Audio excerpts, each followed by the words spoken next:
Good afternoon, everyone. Hope you can hear us now. We've had a few technical problems this afternoon with a big thunderstorm. We're going to run through with the teams, so we just check a few bits out. And home team today, Cirencester. In goal, number 1, Harvey Rivers. Number 2, Carl Lapham. Number 3, Aidan Bennett. Number 4, James Coates. Number 5 and captain of the side is Matt Lydiard. Number 6 is Ben Brown. Number 7, Chris Taylor. Number 8, Adam Connolly. Number 9, Charlie Griffin. Number 10, Oddie Knight. Number 11 is Ross Langworthy.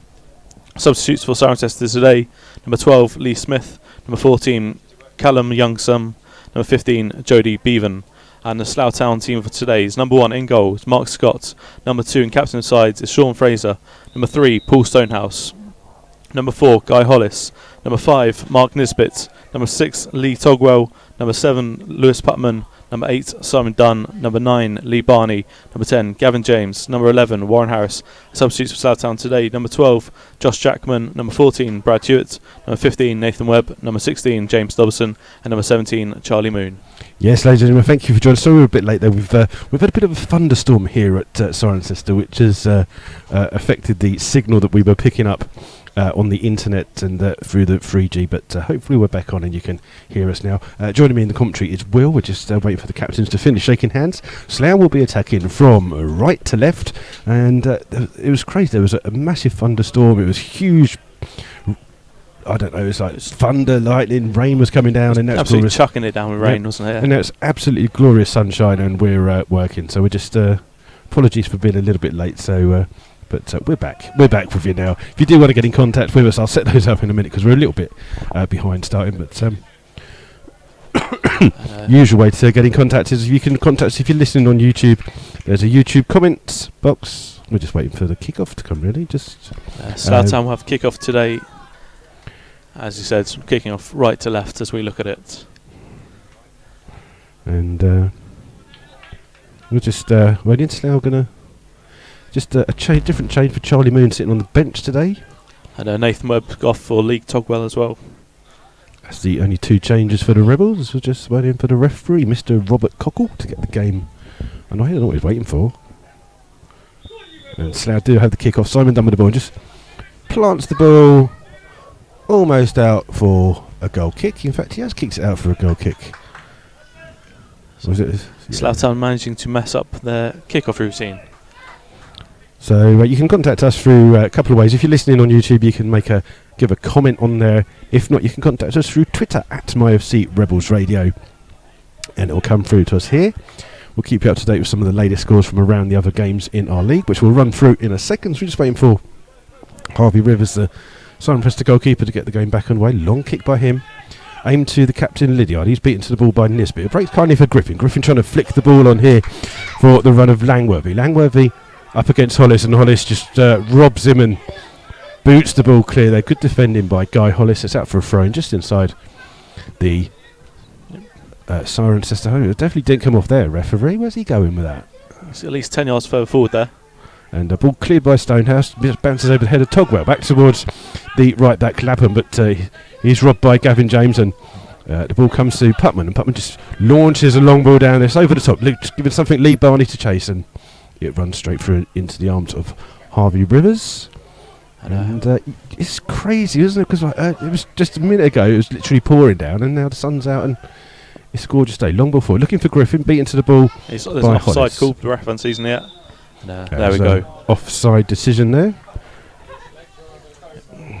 And Slough will have a free kick. Just run through some of the other games in the EU6 Southern Premier today. We've got Chesham versus Weymouth, Cinderford versus Basingstoke, Dorchester versus Cambridge, which is a bottom of the table clash already, Frome versus Kings Lynn, Hayes and Yedding versus Dunstable, Hitchin versus Banbury, Kettering versus Stratford. Change to the location of the next game. Kings Langley at home to Redditch. Redditch still not got their ground ready, so they're playing away. They've switched that tie. Leamington versus Biggleswade, St Ives versus Merthyr, and St Neots versus Chippenham. Those are the other games in our league today. Well, Cirencester will have this goal kick after a slightly wasted free kick from the offside from Slough Town. And so Rivers just placing the ball down, ready to take that goal kick. Yeah, Rivers in a luminous yellowy kind of goalkeeping top. Mark Scott in a luminous lime green colour. As Hollis firmly wins ahead. It's taken firmly by Barney on the touch. Gives it to Putman. Putman a bit of space here to look up. Cuts inside, trying to draw a couple of players out. Got Stonehouse on the overlap. Stonehouse with the ball. Closed down by Langworthy in towards Togwell. Togwell takes a touch. Chips the ball forward. Looking for a run. Putman can turn Langworthy now. He's got a chance to get in. Gets a good crossing. It's come off Gavin James and it's cleared by Langworthy. Up towards Griffin. Griffin does well, controls it with his foot. Back to the captain, Lydiard. Lydiard looks for the ball. Lovely little ball that is. Looking for the run of Ross Langworthy. Langworthy here looking up and trying to get across into the far post. It will go straight into the arms of Mark Scott and he bowls the ball out here for Warren Harris. First touch of the ball for Harris. And Harris has got acres of space to run into. Crosses the halfway line. Travelled 20 yards. Still got the goal. Gives it to Gavin James. Gavin James shakes off a couple of players. And he's just overhit that one a little bit and into the arms of Rivers, and he just rolls it straight out for the left back Bennett on that far hand side. Bennett loses the ball though to Fraser. It comes to Dunn. Dunn into Fraser. Fraser looks up, finds a bit of space for Warren Harris. He plays it into Gavin James. Gavin James has got a chance to get his first goal. He has indeed on 4 minutes. Slough Town take the lead. A lovely little play on the right hand side. Warren Harris just dinked the ball into Gavin James. He got past the last defender, and as Rivers came out, he coolly slotted that one past him into the bottom of the net, and Slough lead 1-0, and he will enjoy that because he's going on holiday. Well, he's not going on holiday, he's going away, isn't he? Yeah, he's going to play international football for St Vincent's and the Grenadines. I think they're playing the United States of America in a World Cup qualifying match. I could be wrong on that one. But he's definitely going away to play. It's also his first Slough Town goal in a competitive match, which is great to see for him because he has been lacking. The only thing that's been lacking from his game is those goals. Hopefully now he'll be able to kick on and get a couple more. Yep, and the game immediately starts with Cirencester with the ball on the far hand side, looking for the ball out there to Ollie Knight, but that's over his head, and Slough have a throw in, and it's going to be Fraser that takes it, and Slough started well here, and they've had a good run here as Putman brings the ball. He plays it into Stonehouse. Stonehouse with acres of space to make up here. He's got loads of room to run in. Plays it into the box for Putman. Putman just has to control it. Gets across in its first corner of the game, coming off James Coates.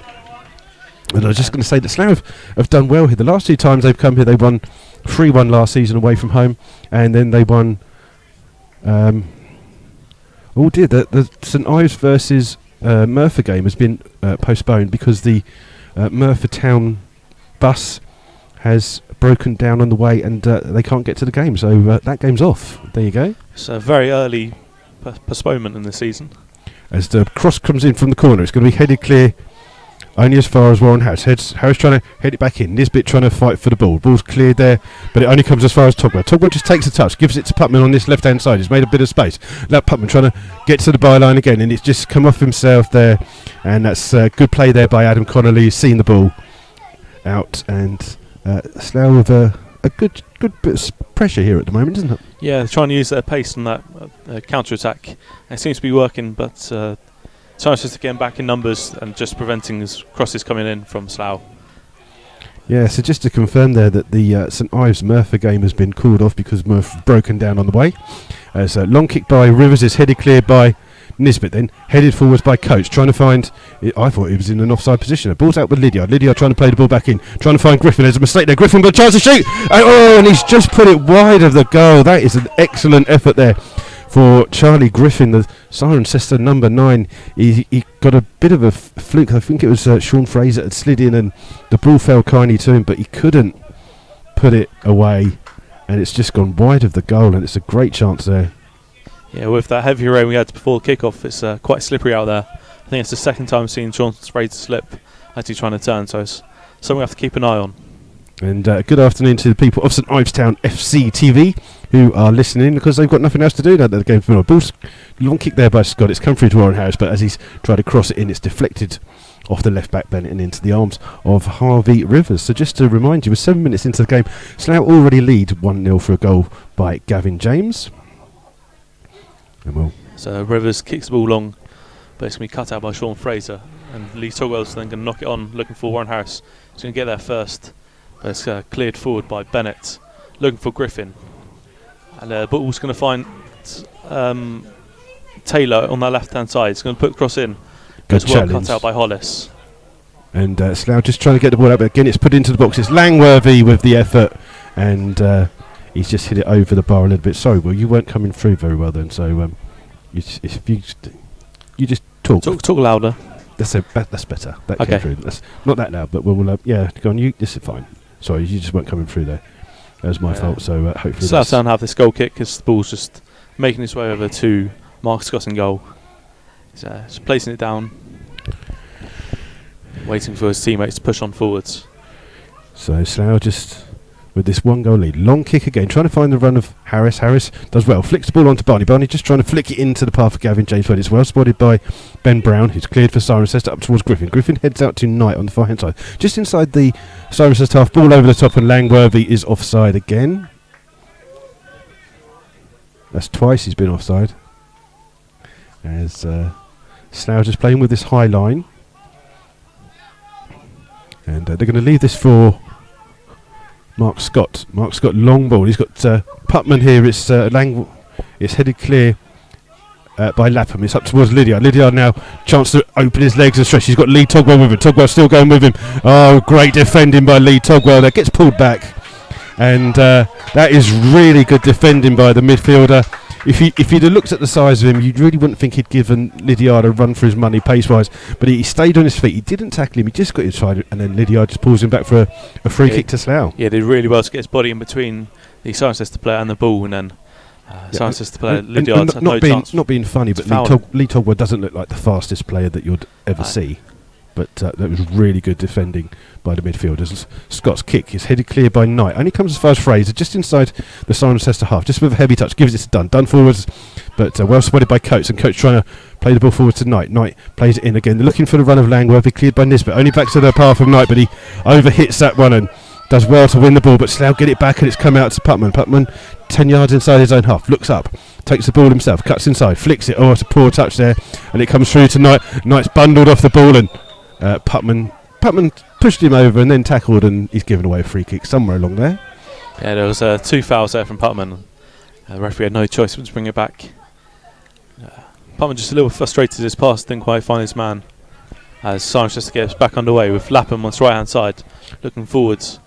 It's well there by Taylor, but it's up against Warren Harris. Yeah, Slough looking for a handball there, but it's been cleared by Nisbet out towards Putman. Putman just dinks the ball down, looking for the run of Barney. Barney up against Coates, and Coates just lifts the ball out, and he's put it out for a throw. And they're going to send Guy Hollis for this one, or they're just going to take a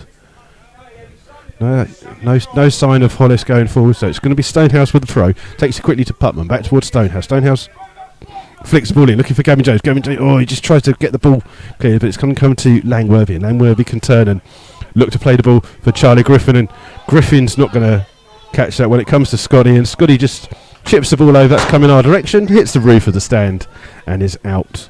Gone out the stadium, I guess. Or it's stuck on the roof, one of the two anyway.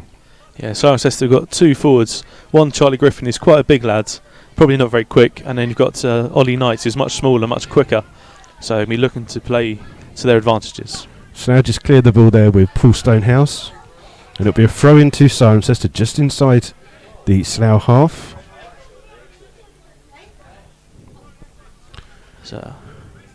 And taken quickly back towards Lapham. Lapham flicked the ball, looking for Langworthy. Langworthy trying to head the ball into the danger zone, but it's come to Togwell, heads it back towards Nisbet, and Nisbet long clearance. This is a chance for Barney to run against Coates. Barney will try and get to that one before Coates, but Rivers does well and grabs the ball just on the edge of his area and rolls it out here for Brown. Brown with the ball forwards, trying to find Ollie Knight. Again, Nisbet comes across, it comes through to Langworthy. Langworthy tries to play it to Griffin, who's taken up a roll just on the left-hand side.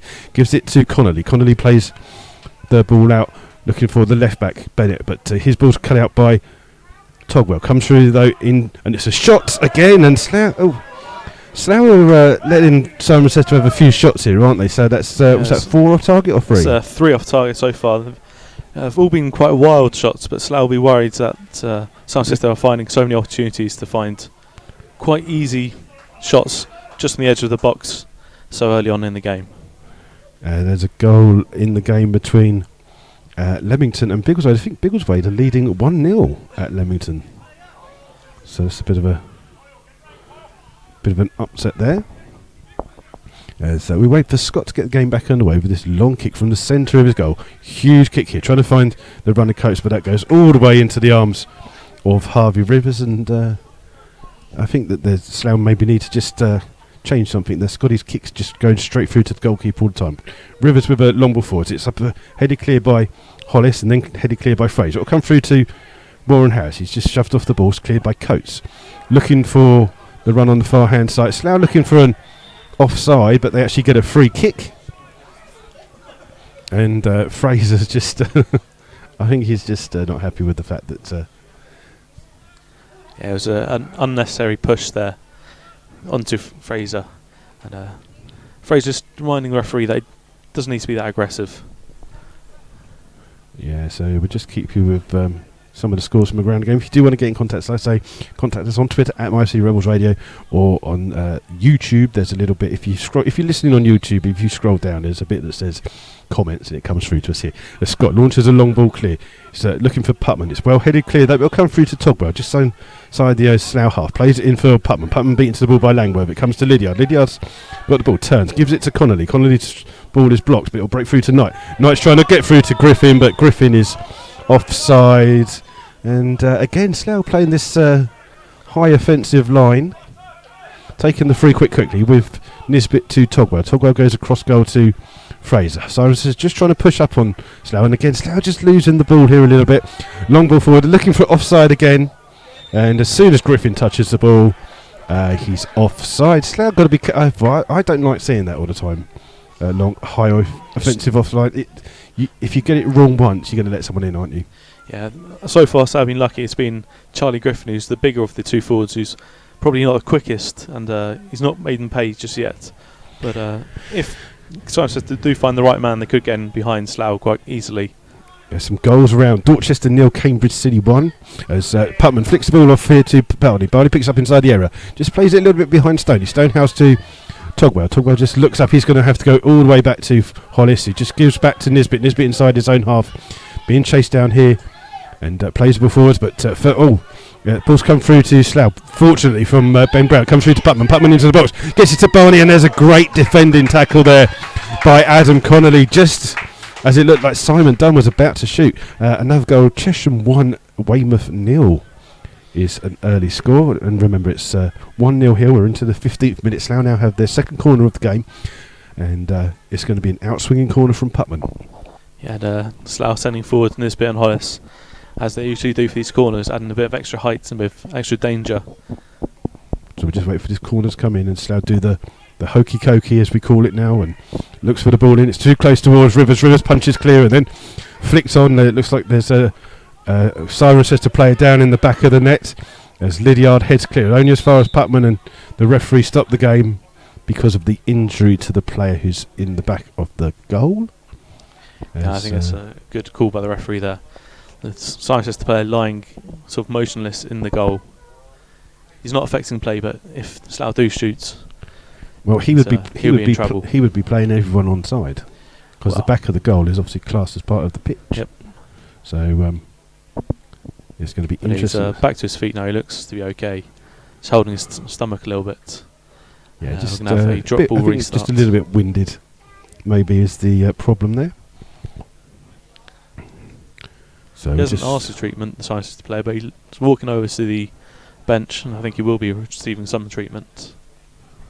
Just had to leave the field anyway, but he's just going to come straight back on. We're just going to see what the referee's going to do. There's I'm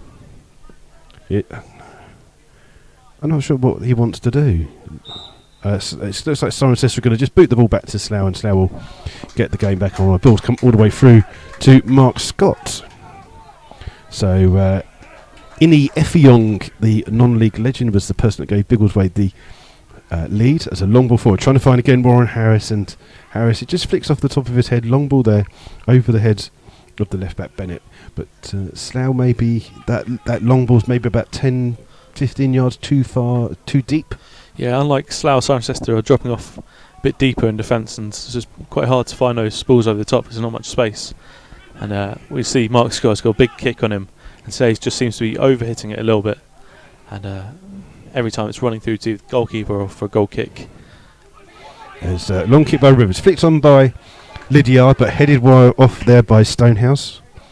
As Slough although they lead 1-0 here, they've let Cirencester in with a few chances, which Cirencester haven't taken yet. So it's going to be Lapham with the throw for Cirencester. He's just waiting for a bit of movement, trying to find Lydiard. Lydiard just makes a run there, and Nisbet comes over, sticks a leg out to clear the ball. It's out for a throw in just by the corner flag, and it looks like Lapham may have a long throw. He's just ordering people to go into the box. And it's right by the corner flag. Is he going to... It looks like he's signalling for people to go in. He's telling them to go in, they're coming in. So it's thrown in, it's headed clear by Nisbet, and it's the first corner of the game to Cirencester. Good afternoon to Mick, who's listening. Couldn't make it down here today, but hopefully he's going to come to the game on Monday. We'll give you a few bits of information at half time about the new game on Monday. As a long ball's cleared in, but it's too close to Mark Scott, who does well to grab that one, and he's trying to release Putman on this near hand side. It's headed away by Lapham, but it's going to come to Gavin Jones, who's just run 40 yards just to get to that. Give it to Warren Harris now. To Gavin Jones, just bursted into the box, same as the goal. He cuts in on one side, goes on to he's just taken it too far, and just as Dunn was about to shoot there, Cirencester clear, but a poor clearance. It's come through to Bennett. Bennett under a bit of pressure just gives the ball away to Togwell. Togwell shoots from distance, and it's hit Bennett and gone out for a throw in. Good run again from Gavin James. He just cut inside on his left foot, took one little touch too many, cut inside again, and unfortunately it goes Cirencester the time to clear. Yeah, the ball just ran away from him there as he's just about to shoot. There's a long clearance down, and it's Hollis. He goes back to his goalkeeper. This bit's just been running to the back of there as Scott clears long, trying to find Gavin James. Headed clear by Coates, and Ollie Knight's going to try and do well to keep that in. He can't keep it in. It's out for a throw in on that far hand side. But Slough showing that they've got plenty of pace on that counter attack. They did cause Cirencester all sorts of problems. Hitchin have taken the lead at home to Banbury, so it's Hitchin 1, Banbury 0. As Slough's throw-in has been cleared, so Slough just go a little bit further down the field, another throw-in, and this time they are going to send Guy Hollis over to take this one. This will be Slough's first long throw of the game. And Nisbet just making the run up now into the box at the back. Lydiard's just spotting his runners. Hollis just lines his throat level with the Cirencester penalty area. Aim towards Nisbet. Nisbet's being grabbed there. It'll come through to Dunn. Dunn chests it down. Gavin James turns and shoots. But it's just over the top of the bar there. A good effort here. And with 20 minutes gone of the game, it's Slough Town leading 1-0 here away to Cirencester Town. But Cirencester with a better chance as well. Yeah, I think Slough had the most clear-cut chances, obviously. But Cirencester have had several chances themselves from a couple of long-range shots just outside the box. Fortunately for Slough, they've all gone over the bar. Long kick by Rivers, aimed towards Griffin. Griffin does well to head the ball on, but well marshalled back by Hollis, and then Nisbet trying to clear. It's come through to Taylor. Taylor's beaten to the ball though, but now give the ball away to Knight on the far hand side. Knight just trying to turn and make a little bit of space, but that'll come through to Mark Scott. And again, there's a little push in the back there. You say little, was quite a big push. Yeah, and again the referee's not seen it. It's Langworthy with the push on Hollis as Scott this time puts a long ball. Again, it's a bit too deep. It's going to come off the head of Lapham, and maybe that's what Slough are playing for, hoping that it comes off and take the throw. So now takes the throw quickly to James. James heads it, but only as far as Lydiard. Lydiard just under a bit of gives it to Brown. Brown with the clearance up towards Langworthy. Langworthy heads it towards Taylor. Taylor just scoops the ball high in the air, and again he's led with his arm there, hasn't he? As Cirencester just trying to outmuscle Slough here on the pitch, and the ball's come off Ollie Knight. Knight just went in with his arm up. Yeah, right into Nisbet. Nisbet is big and strong, and he won the header. But we'll see how that goes. We're just they do seem to be targeting a bit of physicality towards Nisbet. So long throw by Fraser. It'll break through to Warren Harris. Warren Harris to Gavin James.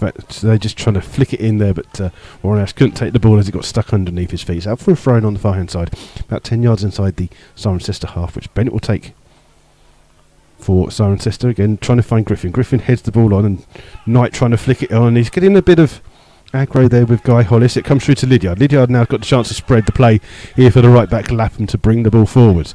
Just looks to overrun it. Togwell comes across for Slough just to keep him away, and good defending here by the midfielder as Lapham just has to turn, and then he's lost it to Togwell. He slides on the ball, and surely that's surely obstruction, referee. The referee's blown up, and he's given Slough a free kick. It's 100% right. It's great defending again from Lee Togwell, And Langworthy, he's got the ball. He's got it stuck between his teeth. He's purposely keeping the ball. He's lying on top of it. It's obstruction, and I can't see what the Cirencester fans aren't happy about. But there you go. It's a free kick to Slough, and they're going to... Looks like Nisbet's going to take it quickly towards Stonehouse. Stonehouse just inside the Cirencester half, picks the ball up. It comes off, and it's come through to Gavin James. He's onside because it came off one of your own players, and James runs into box. He chips it to the far post, but it's gone too wide. Cirencester appealing for offside there, but the cross literally, as he hit it, came off a Cirencester player.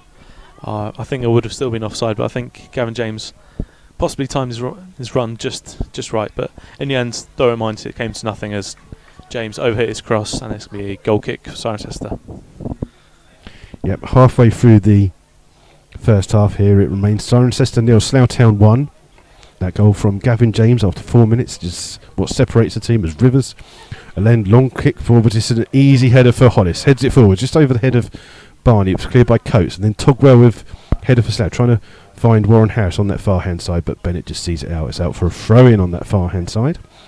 And if you are listening, give us a shout. We'll give you a shout out on the radio live.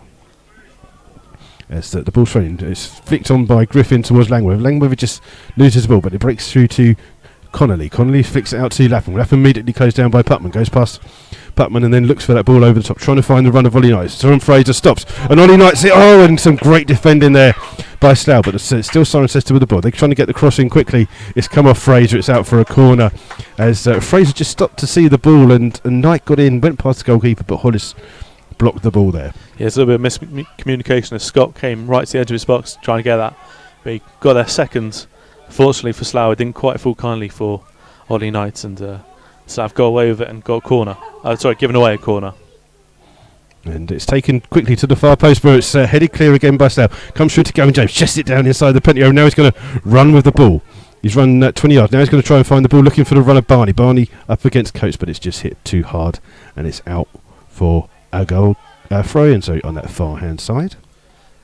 And, Slough done quite well with defending these corners so far, and it looks like they're trying to exploit the counter-attacking options as they leave 3 forward at every corner they defend. And as we know, there's plenty of pace in the Slough Town team, and it's caused Cirencester 1 or 2 problems, but unfortunately you've overhit a couple of passes and those counter-attacks are broken down as Slough have a throw-in literally on the halfway line. Yeah, and it's taken long by Hollis. It's going to be headed clear by Coates.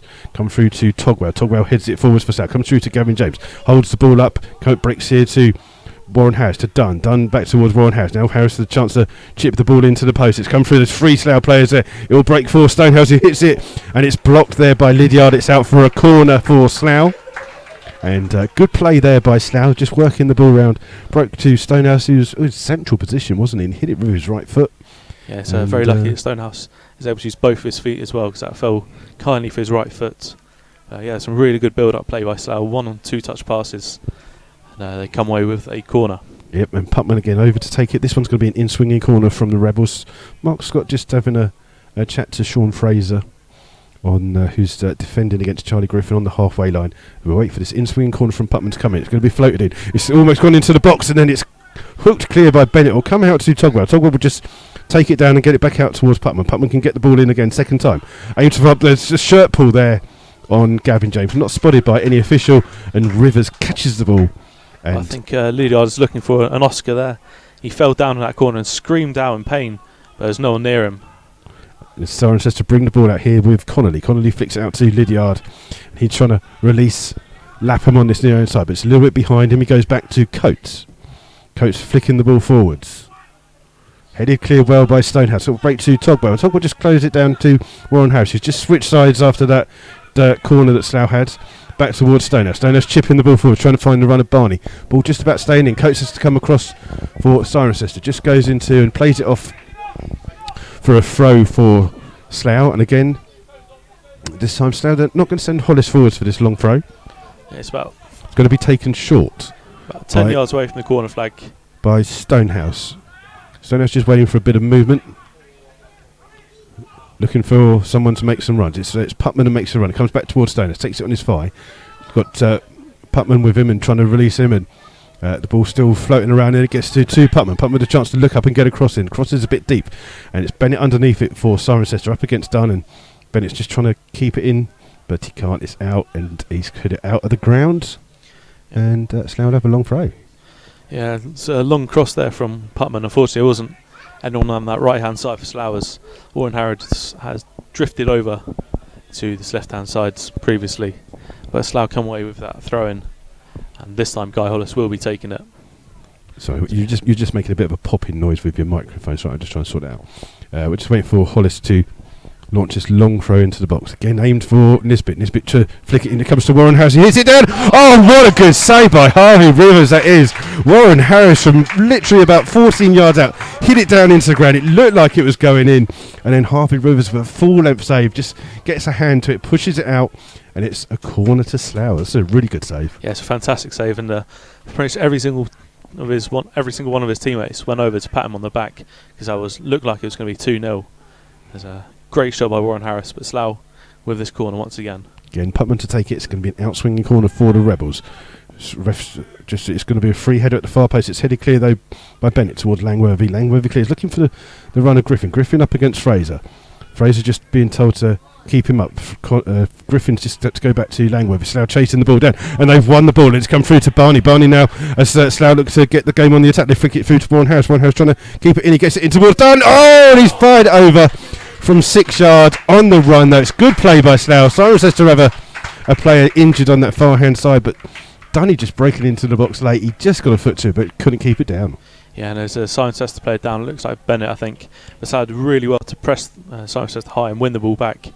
As you said, it looked easier to score than it did to miss. Yep, and it still remains. We've played half an hour here at the Corinium Stadium, home of Cirencester Town, where it's Cirencester 0, Slough Town 1. That early goal from Slough separating the two teams. Griffin's just come over to get a drink and some inspirational chat by the Cirencester player, which is Bennett down on that far hand side. And Slough getting a little bit more luck when they play the ball on the ground and get behind the defence, aren't they, rather than balls into the... Slough a very good passing team, and although we've got plenty of pace on their counter-attack, the ball over the top does look inviting.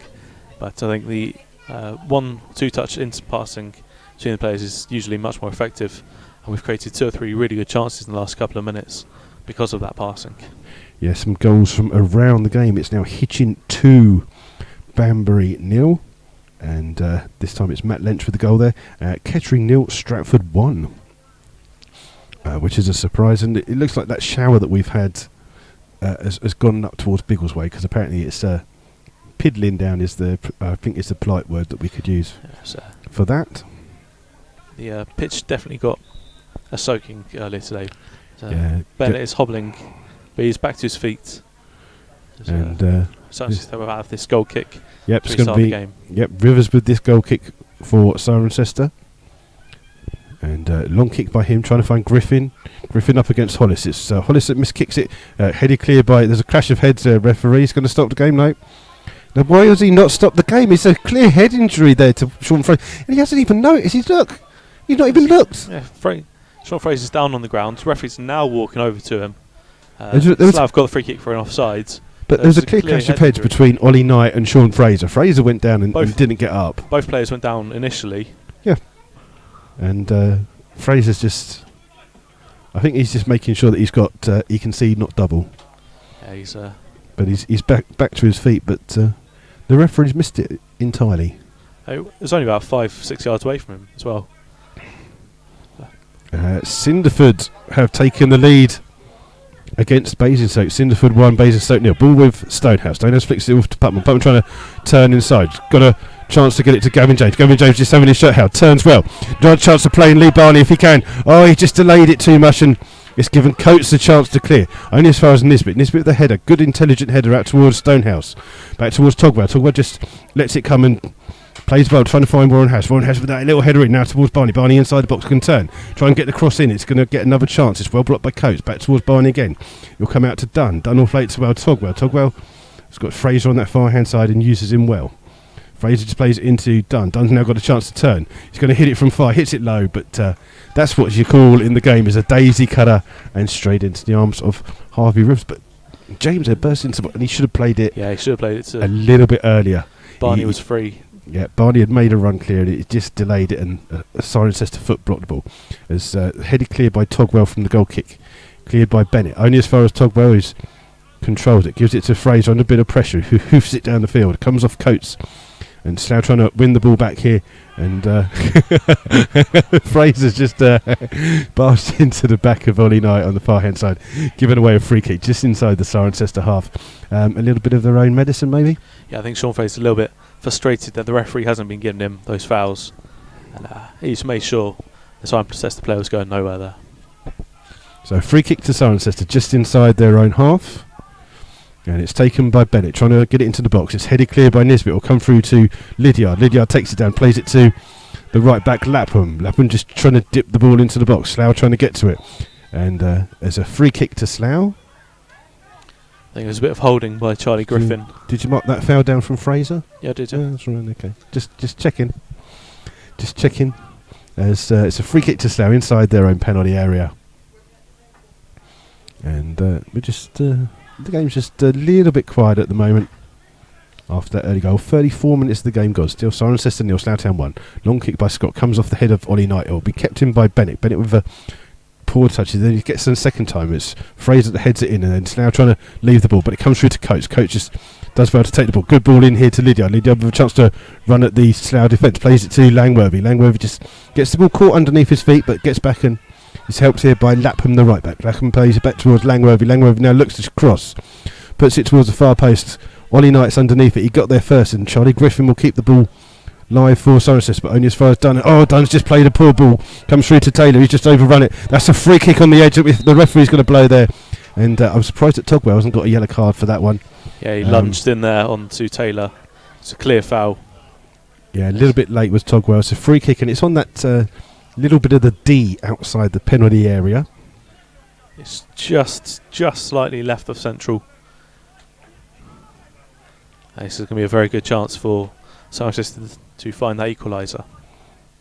And it's Griffin and Taylor standing over the ball, but it looks like Griffin is the player that's going to... He's got a run-up that's almost as long as the 18-yard box. He very purposefully put that ball down. Slough with a six-man wall with an extra Cirencester player in there. And Slough just... Mark Scott organising that ball. It's going to be Charlie Griffin that takes it. He hits it. It's a great one. It's a great save by Mark Scott. Well spotted by him. It was going to the far side. Full length save by Mark Scott. And that's a great save. It's out for a corner, but... yeah, you really had to stretch for that one. It's going right onto that side netting. So far, both goalkeepers made really good saves so far in this game. It's a corner on the far side. In towards Charlie Griffin. Free header, but he can't header that one on target. And Cirencester with their first effort on target with that free kick. Yep, and Slough be pretty happy that nothing really... Well, no a goal didn't come from that free kick, because it was in a very dangerous position. Just looking ahead, next Saturday is the FA Cup game. It will be the second game at the new stadium where we'll be playing Chipstead. Chipstead are in a bit of a game at home to Hastings United. It's 33 minutes gone in that game, and it's 3-3 already. As Mark Scott's ball picked off by Warren Harris. It's Gavin James with a run in that far hand side. Oh, it's good defending there by Coates. He's hit it off Gavin James and out for a goal kick. Yeah, but that game, as you said, will be at home for Slough. Their first FA Cup game of the season. And be looking to hopefully get a decent cup run. As Harvey Rivers starts the game again with a long kick. Nisbet's underneath it with Charlie Griffin. Or full nicely for Taylor. Taylor just does well, keeps the ball in under a bit of pressure from Harris, plays back towards Bennett. Bennett looking for the ball forwards, trying to find Langworthy. He's done well to win the ball up towards Lydiard, and two of them get in each other's way. Ball still with Lydiard, but he loses it to Dunn, and Dunn can bring the ball to Togwell. Slough can hit on the attack here. Ball play forward to Barney's just overhit it, but he's still running after the ball. It's just by the penalty area. He's got it on the far hand side. He's got Putman with him. He's got a cut side. Gives it to Putman. Putman now trying to go past Langworthy. Still with the ball at his feet. Gets the manage to get a cross in. It's a little bit too close. Oh! And Harvey Rivers almost clawed that from underneath his own goal. He's got it onto Bennett. It's out for a corner. Yeah, there's a goalkeeper hit it off onto his defender. Defender didn't know much about it. Unfortunately for him, it fell the right side for him of the goalpost. While we wait for Putman to go over and take the corner for Slough, there's been goals galore. It's Saints Neots 1, top of the table Chippenham 0. So that's a bit of an upset, bearing in mind how we played against St Neots on that first game of the season. They didn't look like that good a team, but they're doing well. Basingstoke have equalised at Cinderford, so it's now Cinderford 1, Basingstoke 1. Just wait for this in-swing corner. This one's gone to the near post. It's flicked on, and Mark Nesbitt is judged to have fouled. It didn't look like very much, but there was a big shout by the Cinderford player. Cirencester player, sorry. That's right. It's Ben Brown who's gone down, and I think the Slough fans are making the fact that if it was that bad, then referee, why have you not booked him or had a word with Nisbet for the foul? They're not too impressed. But Cirencester will come away with that free kick. Yeah, so free kick which Rivers will take. It's inside the penalty area. Aimed again towards Griffin. Griffin does well to flick this one, and Sean Fraser just comes around and hooks it clear for Slough. Good defending by the Slough captain there. Yeah, just hooking that ball away when he's facing the wrong way. Cambridge City have scored again, so Dorchester 0, Cambridge 2 in that bottom of the table clash. Throw on the far hand side for Cirencester. Bennett will take it, flows it towards looking for Langworthy, but it's cleared by Warren House. He's still got the ball, just with his back towards, trying to get some distance on it.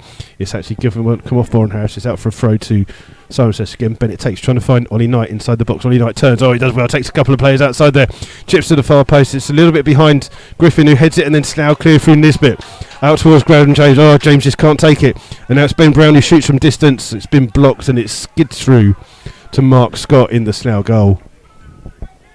But Ollie Knight did really well to turn his man, then get inside the box. And we took out 2 players with that turn as well. He had the man marking him and the man trying to close him down as well. Great play by the number 10 for Cirencester, but to no avail. Still remains Cirencester 0, Slough Town 1 as we enter the last 6 minutes of the game. Ben Brown with the clearing header. Comes to Togwell. Togwell plays it out to Paul Stonehouse, back towards Putman. Putman just shows the ball to a couple of players. Still with it stuck to his feet. He's still running. He just tried to play the ball into Stonehouse.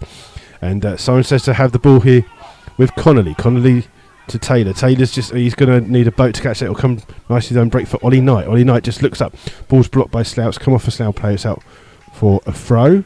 And so just have to get back and defend here a little bit. Taken quickly by Taylor towards Bennett. Bennett looks up, trying to play the ball again. Cleared by the head of Hollis. Togwell flicks on towards Warren House. Warren House now can look up.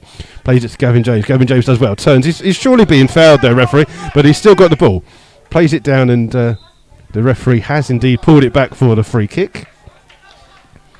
And that'll come kindly for Slough's. That's good. And again, you've just missed it. Ollie Knight just picked the ball up, and he's thrown it away. And the referee's not even looking. The referee's he's not looking at anything. He's too concerned with having a conversation with Togwell. You've got a linesman here who should be seeing it because it's right in his view, and it's the linesman on the far side can see what's happening. Both of them got clear views, and not one of them has done anything about it. But Slough will be pretty happy with getting a free kick here, because Cirencester just up the tempo and starts to cause Slough a few problems, and Slough now just have to calm it down and create a couple of chances for themselves. Fraser will take this free kick just 5 yards inside the Cirencester half. Again, goes to the back post where Nisbet rises. It comes off Lydiard. It's a corner! Oh my word, this referee is Stevie Wonder, not Robert Cocker. How can he not see that that's a corner? It's Nisbet trying to head ball back across goal, but he had it straight at Lydiard, and it clearly came off him straight for a corner. All the Slough fans were literally about 3 yards away, and they all saw it quite clear as day. I watched the Blues Brothers last night, and Ray Charles was there. I think that Ray Charles is here actually doing the referee, and that is absolutely terrible. As Harvey Rivers takes the goal kick. Are you sure, referee? You sure it's a throw on? I think he's trying to. You might get one decision right today. I wouldn't hold your breath out if you are. Slough will have the throw in. It's Stonehouse to take it. Still Cirencester 0, Slough Town 1. Gavin James with that early goal is cleared though by Cirencester. Only fires Nisbet. Nisbet towards Stonehouse inside his own half. Chips the ball forwards, but that's going to just curl out of play here. So still this 1-0 lead given to Slough by Gavin James with that 4th minute goal. His first for the club before he takes his international leave to play in the World Cup qualifiers. Ball over the top. It'll come through to Nisbet. Nisbet hooks that ball forwards, but 4 Cirencester defenders. Well taken down by Bennett. Bennett just looks up, trying to find the run of Griffin, but it's more likely Griffin does well though to get the ball, but Hollis tries to tackle him. It's with Taylor. Taylor just plays the ball to Connolly, back towards Bennett. Cirencester just keeping the ball a little bit here. Slough just happy to let players run. Taylor with the run is hooked clear by Hollis. It's come through and Barney leaves it, and then it's Brown that's got to come over, and he's booted that out. It's going to bounce and almost bounces over the top of the little stand on that far hand side. So it's a throw into Slough. Yeah, I mean, just inside the Cirencester half this thrown. Sean Fraser's going to go over there and take the ball, take it. And just wait for a few options. Again, he's gained maybe a good 10 yards as Weymouth have equalised. Chesham 1, Weymouth 1. As Warren House beaten to the ball. It breaks kindly to in there, but well spotted by a good challenger. Oh, and then Slough just give the ball away. It's with Lydiard.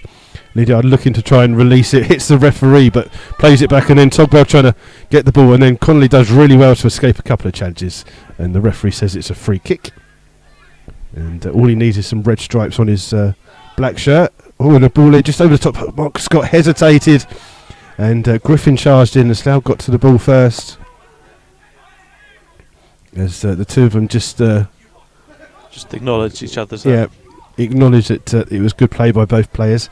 Scott to kick the ball long, and it's trying to find the run of Gavin James. Gavin James can't get that. It's clear by Coates. It'll come through into centre where Togwell does well to win the header, but he can't head it towards a Slough player. It's hooked clear by Bennett. This time Hollis is underneath it for Slough towards Fraser. Fraser heads it off Knight. Is he going to get it right there? Well done, referee. Congratulations. He's finally seen one and got it right. He'll be happy with that. He'll go in at half time chuffed. Leamington have got an equaliser as well, so it's Leamington 1, Biggleswade 1. Long throw by Hollis. Headed clear by Bennett. And as far as Fraser heads it on by Togwell, and then poor defensive header there by Cirencester, but Lydiard does well to rob Putman, and now he's going to try and play the ball over, looking for the run of Langworthy. Langworthy against Nisbet. Langworthy gets the right side, and then he blasts it wide. He was in acres of space. Stonehouse coming back on him. Mark Scott's just geeing his defence up there. Good play there by Langworthy, but just snatched at the ball. Yeah, did really well to turn Nisbet inside out and find out a little bit of space. As you said, I think he was just reaching for it a little bit in the end, and couldn't quite direct his shot towards goal. And Slough come away with a goal kick once again. So we just literally got about 20 seconds of this first half left, plus whatever the referee had it on. We did have that injury to Bennett and to Connolly in the back of the goal, so be a minute or two to add on this first half here. It still remains Cirencester 0, Slough Town 1. As Scott gets the game underway with a long kick. Again, aimed for Gavin James. Gavin James beating the ball. Comes off Coates. Comes through to Barney. Barney trying to flick the ball on, but it's drilled by Ben Brown straight at Simon Dunn and out for a throw. So yeah, Cirencester throw taken short to Taylor. Back to Bennett. He's going to play it long, looking for Langworthy, but it's well cut out by Hollis. And the referee's blown up for half time. I don't get it, right? You've got to give 30 seconds supposedly for a goal. You had the injury to Bennett where Bennett needed treatment. You had the injury to the guy, and he has played 20 seconds of extra time. They were very clear injuries which took at least a minute each. I really do not know what this referee is doing. He's clearly a couple of sandwiches sort of a picnic, or he's definitely not got the right time watch. Slough will go in at half time 1-0 up thanks to that early goal by Gavin James. And it was strange. Maybe we should ask the referee if he's got a problem with his watch there as he comes off. He's in deep conversation with his two assistants. Did you see anything? No. Did you see anything? No. Just 20 seconds to play on there, referee. No injuries in that first half. Don't worry about it. People paid to watch the game, not you. As he trundles off down the side of the pitch. And I think sum up the first half for us, please, Will. Slough will be fairly happy with that first half. They got that early goal and then created several good chances themselves. There's a couple of good chances for Barney and a couple of good chances for James. Fortunately, they couldn't quite take them. There's one fantastic save by Rivers from a Warren Harris shot. And so that kept it down to 1-0, but Cirencester had a couple of chances themselves. At first, they were limited to shots from outside the box, but then with that free kick from Griffin, which forced a good save from Mark Scott, and a couple of good chances for Lydiard and Langworthy late on. Yeah, definitely caused Slough problems. it's been quite a good game. Slough really, are not playing to their best, are they? They're playing when they play good football and passing football. They're getting behind their defence, but they're not doing it often enough, and they're not controlling the game, and they're giving the ball away and giving Cirencester the chance to attack. And Cirencester maybe had more attacks of note in theory than Slough have. Slough's just been the odd ones or two, but Slough will be happy with this half-time 1-0 lead. We'll try and give you some of the scores from around some of the other games as well. But please keep going onto the Slough Town website with all the information about Monday's game. It is literally just 2 days away, isn't it? Yeah, it's getting closer and closer and closer. It's getting more and more real with every passing minute. Looks like it's going to be I think there's a limited amount of people who are going. I think the gate is limited, and I think that most of the tickets are almost sold out. I know that we've got someone down at Hayes and Yedding today selling tickets for the away fans. Yep. So we'll see how many of their away fans turn up. But I reckon it's a gate could be about 1,500. Yeah, I think we're going to sell out tickets. Looks like it. So it's going to be biggest gate for Slough Town in a league match for quite a while. It is indeed. I thought you might have brushed up on that and found out when the last time we had more than 1,000 people for a home league game was, but obviously you didn't bother. I quickly had to put in league match because we have had a couple of good FA Cup matches, crowd-wise. So what we're going to do is we're just going to come off air for a little bit now, just as we're a little bit late starting. We're just going to make sure that we get all our technical problems sorted. So what we're going to do is going to come off air for a couple of minutes, and we'll be back with the second half coverage here from the Cavinium Stadium, where at half time it's Cirencester 0, Slough Town 1. Go and make a cup of tea, get some biscuits, and we'll be back.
Good afternoon, everyone. Welcome back for second half coverage of this Evo Stick Southern Premier League match.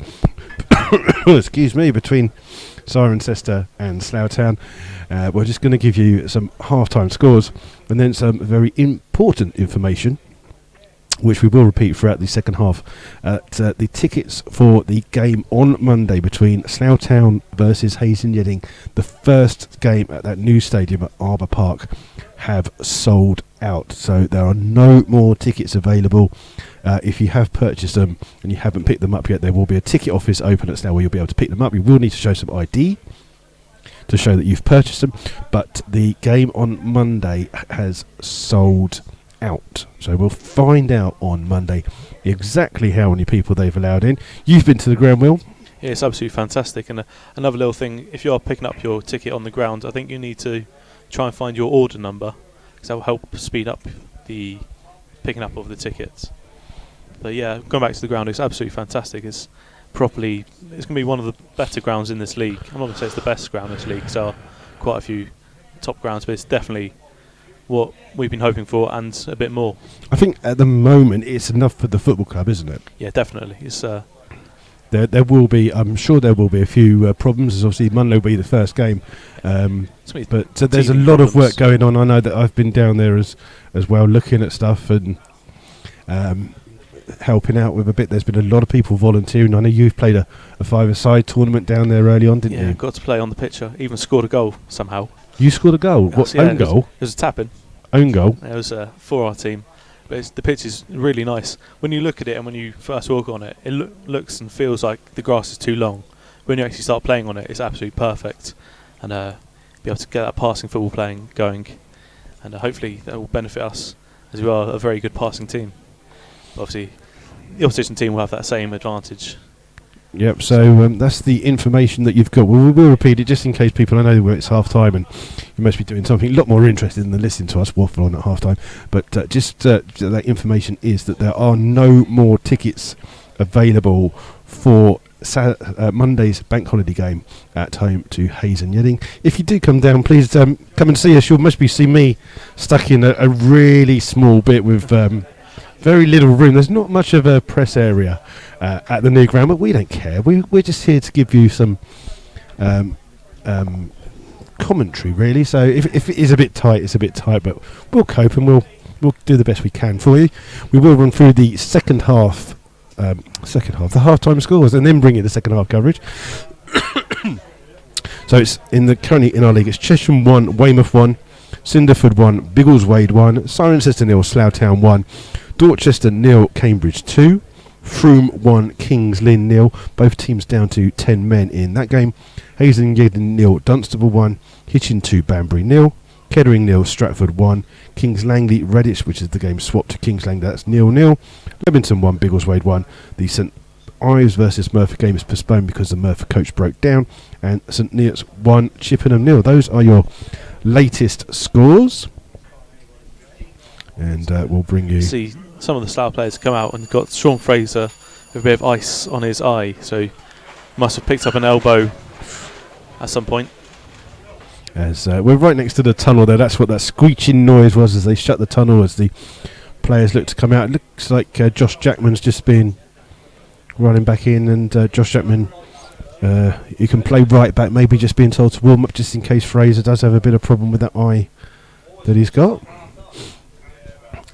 Good afternoon to Jamie Jackson as well, who's a Slough legend. Saw him on Tuesday night, and he's re-signed as goalkeeping cover for Slough. So it's an excellent option for Slough, as we all know he's a very, very good goalkeeper, and he'll be providing smart score with plenty of competition when he can.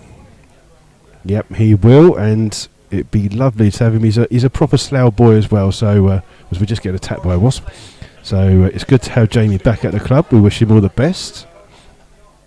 And like I say, if you do want to get in contact with us, you can contact us on Twitter at MyFC Rebels Radio, or if you're listening on YouTube, you can contact us on that. And it looks like all the Slough players are back out for second half. No changes for Slough at half time. And we're just still waiting for Cirencester and the officials. Well, we did kick off a little bit late.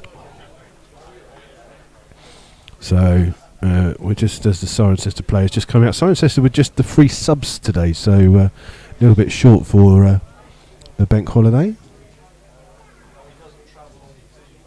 You can tell the game's really interesting. Someone with a little baby, and the baby's fast asleep. So just shows you how interesting it's been today. It has actually been quite a good game.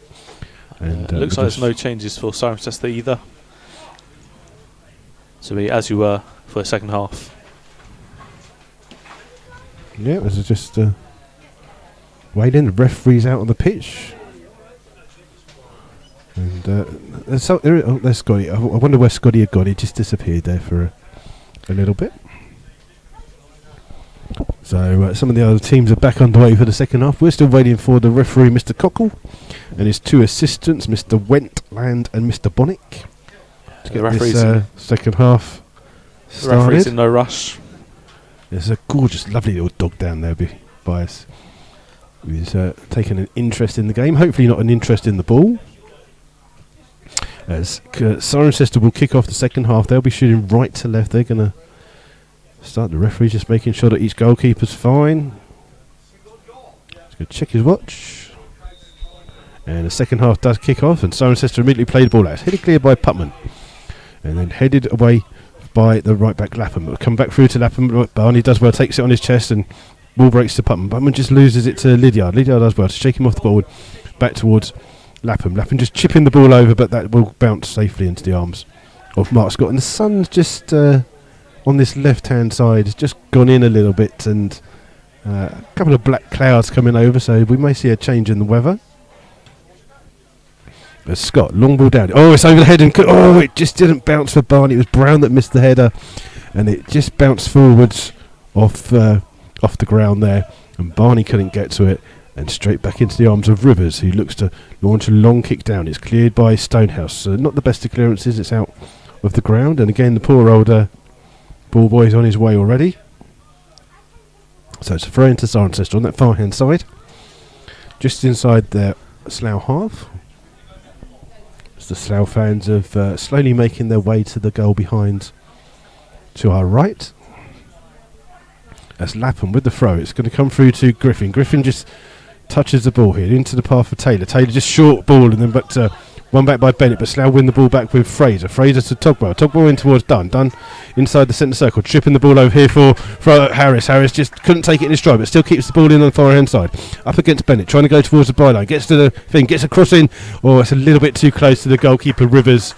But good play there by Slough, and Rivers rolls the ball out here for Taylor. Taylor trying to chip the ball forward, trying to find the one of Ollie Knight, and Hollis just couldn't eye on the ball, didn't get the ball, caught the player. It's a free kick, and Hollis is going to be the first player to get a yellow card today. Knight still rolling around on the ground. I think it's a slightly unlucky yellow card. Hollis was only going for the ball, and he's unlucky he missed it, and then accidentally caught the Cirencester player. So it's just Tannoy announced just coming on with a raffle ticket. Winning numbers there, so if you have got a winning raffle ticket, I didn't miss out what the number was, but there you go. There's the referee just and linesman just getting a bit of banter, maybe I think you'd call it, from some of the stuff. St Neots have scored again through James Hall. Declan Rogers. It's St Neots 2, Chippenham, or Chippenham as we should really call them, Chippenham 0. So it's a free kick here to Cirencester. It's about 25 yards out. It's going to be Bennett that takes it. Ollie Knight's off the field after getting some treatment. So it's an in-swinging free kick for Cirencester. Play towards the back post. Mark Scott grabs that one easier. Slough got free on the attack here. Can Scott find him? Ball up towards Putman. Putman closed down by Lapham. It comes off Putman, and it's out for a throw-in on the far-hand side. Cirencester moving forward with that throw. Long ball forwards, flicked off Lydiard. It comes through to Stonehouse. Stonehouse does a word to clear, keep it on. Lapham just boots the ball high in the air. Underneath it is Dunn. Gavin James takes it towards Barney. Barney leaves it. It comes through to Warren Harris. To Dunn. Dunn to Barney. Barney plays it out to Sean Fraser. Fraser into Togwell. Carries his run on back towards Gavin James. Gavin James can turn now. He's like 25 yards out. Spreads it well to Stonehouse, and Stonehouse can drill in. He comes in. He's going to shoot, and that's the problem. Is he's hit it with his left foot, which is good foot, but unfortunately he seems to shoot better with his right foot, and that one's wide of the goal. It looks like he was going to cross it, but then somehow shot it instead. And I think there's a couple of disappointed Slough players in that box waiting for the cross. So, I don't know. There's a long kick by Rivers. Underneath it is Fraser towards Warren House. Warren House keeps it on the halfway line now, running at the left back, cuts inside, gives it to Gavin James. Gavin James makes a bit of space, turns 30 yards away, trying to get, gives it to Stonehouse, who's made a little bit of space up on that left hand side. It's got Putman on his outside. Putman gets the ball up against Lapham. Stonehouse makes a run down, comes in to Dunn. Dunn just heavily runs it and just loses the ball, and Cirencester to try and pick it away, but it's Nisbet who's done it well, and then Nisbet and Putman tackle each other. Back with Putman trying to go past Lydiard on that far hand side. Still got the ball, get a cross in towards Gavin James. Gavin James he controls it in the box. He just got caught there, but the ball will break to Fraser. Fraser will flick it out here for Warren Harris. Harris got a chance to run at Bennett. He's just got the ball going towards the byline, cuts back inside, goes towards the ball, plays it inside to Gavin James. Gavin James makes a bit of space, gets that turn, gets being a bit of put, comes to Togwell in towards Fraser on the overlap. Fraser plays the ball in, and it's been caught. It's now trying to get the ball. It's going to break kindly. Oh, it's broken to Taylor, and Taylor can clear for Cirencester. And Slough's run there just comes in. Lydiard just goes past the one of Dunn, trying to play it forward, but he's overrun it, and Nisbet comes across for Slough, clears, and it's Dunn that can pick the ball up for Slough just inside his own half. Slough just trying to get on the attack, trying to go past a couple of plays. It comes through to Gavin James, up towards Putman. Putman flicks it out towards Dunn, who's made a bit of space for himself, gives it to Togwell. Togwell just cuts inside, just overran the ball, and he's lost the ball to Taylor. Taylor out towards Ollie Knight. Ollie Knight just inside his own half, back towards Taylor. Taylor trying to find a run here, trying to get the ball to Langworthy, but Hollis is underneath it, and he's got a couple of players on him. Just flicks the ball out for a throw in on that far hand side, but Slough could have done better with that good attack down there, couldn't they? Yeah, Cirencester managed to get a body on the line to block the shots. As the throw from Cirencester is wasted. It's come off a Cirencester play. It's going to be a throw into Slough. So Slough defending that well. But Slough under pressure straight away from that throw-in. They come away with a second throw-in. I've got a feeling, they're going to go long with this one. I think that's what they should have done with the first one. Long throw, trying to find Gavin James. James flicks it on, trying to find a run of Barney, but it's the right back, Lapham, who's gone round, and Rivers under pressure clears the ball long, but Stonehouse has got plenty of time. He'll head that back to his goalkeeper. It's gone from one keeper to the other. Scott plays it forward, looking for Warren Harris. It's right hand side. He's going to let it run. He's now got space to run into. It's right hand side, looking for options in the box. He's driving into the box now. Plays it across. For good defender. Well, that's Ben Brown. It's he's cleared it well and cleared it out towards. It's out for a throw into Slough, which Hollis will come forward to take. And Warren Harris did really well to turn his man, and then had plenty of space to run into, and just couldn't quite find that pass to Gavin James in the box. But it was well cut out by Ben Brown. Hollis now picks up the ball, looking for that long throw. And it is going to be a long throw. Slough make a bit of a run, aimed towards Nisbet. Nisbet is who heads it on at the far post, but Slough can't keep it. It's been kept in though by Lapham on that far hand side. And it's cleared there, looking for the run of Griffin. Griffin towards Connolly. Connolly just under pressure from Warren Harris. Plays out on the far hand side to Langworthy. Langworthy cuts inside, but a great challenge there by Lydiard. Gets past the couple, flicks it into the path for Taylor. Taylor with a bit of space here. Spreads it to Ollie Knight on the left hand side. Knight up against Fraser. Knight just trying to tease him. Player in. He's got an overlap of Bennett. He tries to play it, but great defending by Sean Fraser, who gets Ollie Knight's won it back though, and he's gone into the corner. And he seems to have kept it in. Slough clear with the header. But the linesman on this near hand side said it went out of play, and much to the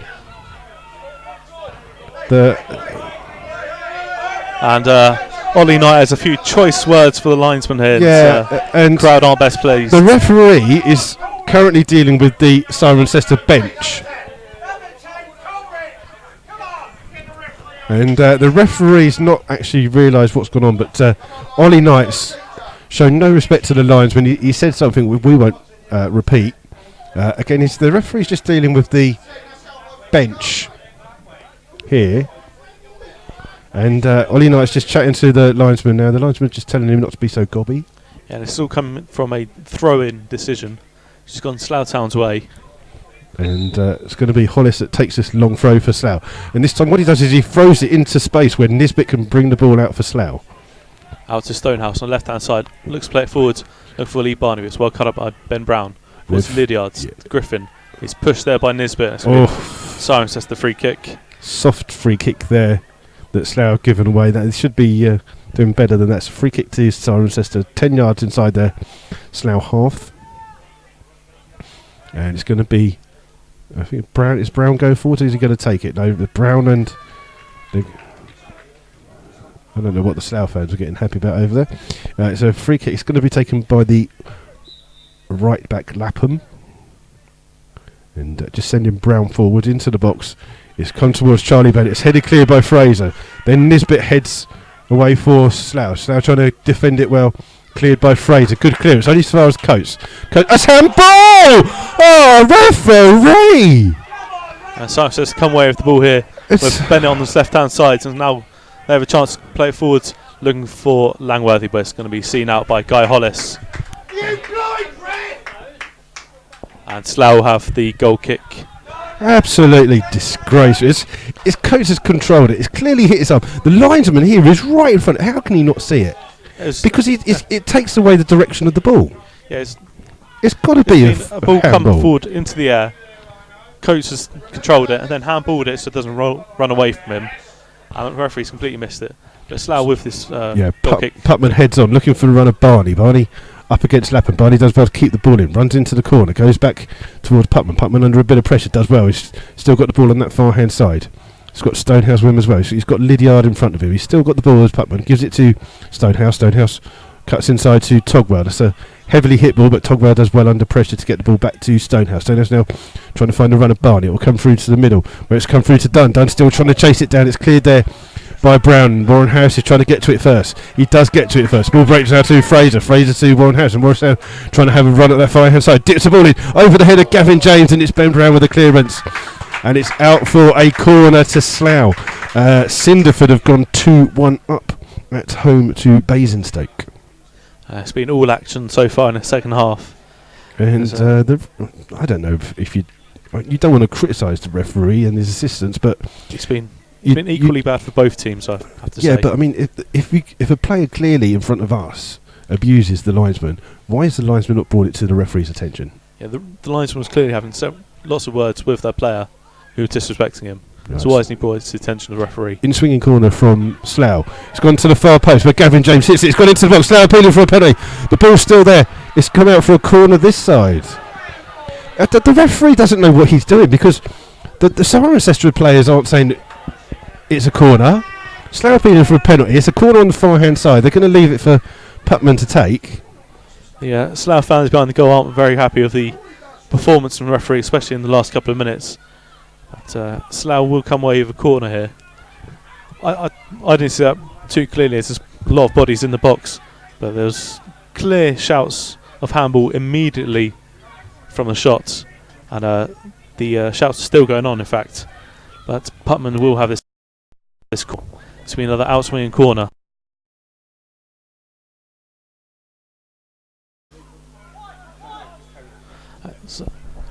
Ball's played out wide to Putman. He's headed back across the pitch to Gavin James. He's about 25 yards away from goal.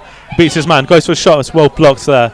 The ball comes away to Connolly. Plays the ball forward first time, looking for the run of Taylor. And Hollis is just going to see that one out. And Taylor's just tripped Hollis from taking the ball. And Hollis is then... Number 10 a yellow card! 3 times! Knight has tripped Hollis when he's trying to take the throw in. Hollis is then retaliated by tripping Knight, and the referee's going to have a talk to both. Referee is absolutely terrible. It should be a yellow card for both players. It's absolutely ridiculous. The referee has no idea what he's doing, really. Apologies if we have lost any sound and stuff here. We just had a slight technical problem which we've just had to sort out. The referee's just having a chat with both players. Again, it's number 10 though, and he's done it all game long. And he's there whinging now. And both players come away with absolutely nothing. Well, it should have been a clear yellow card to at least one of them, if not both of them. But Slough have his throw, and it's played long forward, looking for Barney. He's going to control it into the corner. He's in the corner. Back towards Fraser. Fraser dinks into Togwell. And again, there's some challenges flying in here, and ball spread out wide to Stonehouse. Stonehouse to Putman. Putman back towards Stonehouse. Slough just trying to ease their way through. Ball in, trying to find him, but it's broken back towards Togwell. Togwell to Nisbet. Slough keeping the ball well. Nisbet just goes forwards. to Putman on his left-hand side. Looks to cut back inside. He plays it to Dunn, who's going to get his tackle there by Knight. And Gives it away to Warren Harris now on the edge of the box. Harris goes back to Togwell. Togwell now goes across, looking for Stonehouse. Stonehouse with a chance to get across in. Good diving header there by Brown. Clears it only as far as Togwell. Plays it in towards Warren Harris. Just a heavy touch, but he goes past the challenge of Ollie Knight. It's played out wide. Back out Harris. He crosses the ball back in. And it's across the goal, and it's just cleared there by Taylor, looking for Lydiard. As now Science has to come away with this break, and Nisbet has fouled Lydiard, and Nisbet is going to get a yellow card. Yeah, so hopefully we're back on. Just had a slight technical issue there as plugged the power in and it turned everything off. So I don't know what's going on there, but hopefully we're back on.